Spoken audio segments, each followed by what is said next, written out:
ráno. Senzace, senzace. Omlouvám se, musím ho odvést nahoru. Za chviličku budu zpátky.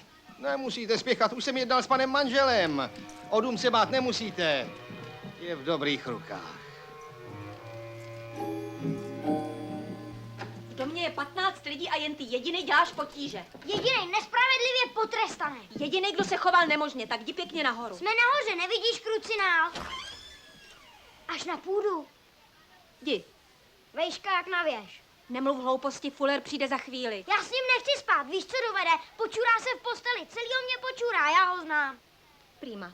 Uložíme ho někam jinam. Je mi to líto. Už je pozdě. Jdi hezky nahoru.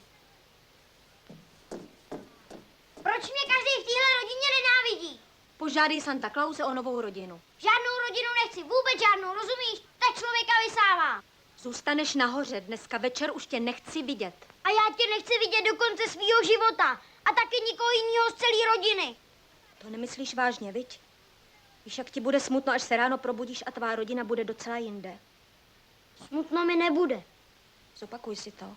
Co když se to splní? Doufám, že už nikoho z těch otrapů neuvidím.